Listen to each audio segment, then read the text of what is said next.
আলাইকুম সুপ্রিয় ভিউয়ার্স, আশা করি সকলে ভালো আছেন। রাইট ফর্মস অফ ভার্বসের সেকেন্ড ক্লাসে আছি।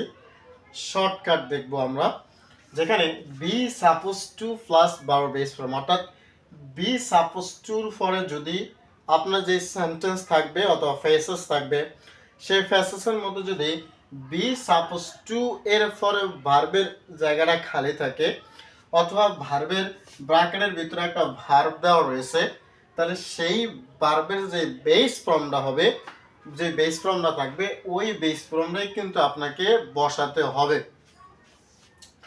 B force to plus base form, একইভাবে এর ক্ষেত্র ওই একই নিয়ম প্রযোজ্য। বি কমপ্লিট টু এর ক্ষেত্র একই নিয়ম প্রযোজ্য এবং ইউজ টুর ক্ষেত্রেও একই নিয়ম প্রযোজ্য, যেটা আমি প্রথমে বলেছিলাম। কিন্তু বি ইউজ টু যদি হয়, এখানে টুর একটা মিস্টেক, যদি বি ইউজ টু হয়, বি ইউজ টু, এখানে শুধু used to, I used to, অর্থাৎ subject plus used to plus verb base form. কিন্তু যদি এখানে সাবজেক্টের পরে এম ইজ আর ওয়াজ আর থাকে টেন্স পারসন অনুসারে, তাহলে ভার্বের সাথে সেখানে অবশ্যই আপনাকে আইএনজি দিতে হবে। অর্থাৎ যদি থাকে যে I was to, I was to, এবার বারো পরে যদি একটা ভার্ব থাকে যে আই ওয়াজ টু বিকাম, তাহলে সেখানে বিকামিং দিতে হবে। আসলে বিষয়টা বুঝতে পেরেছেন তো?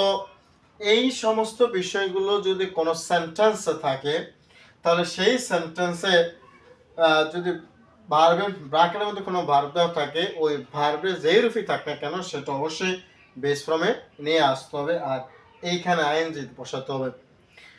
ফার্স্ট পার্টেও কিছু শর্টকাট নিয়ম দেখিয়েছিলাম, এবার সেকেন্ড পর্বেতেও আমরা কিছু পাঁচটি এখানে শর্টকাট নিয়ম দেখিয়েছি।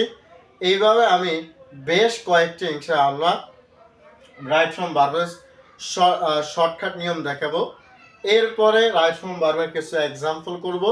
তারপরে বিগত সালে আসা যে প্রশ্নগুলো, সেই প্রশ্নগুলো ইনশাআল্লাহ রাইট ফর্ম ভার্বের সমাধান দিব এইচএসসি এবং যারা ডিগ্রি থার্ড ইয়ারে ফাইনাল পরীক্ষা দিতে চাচ্ছেন তাদের সকলের জন্য।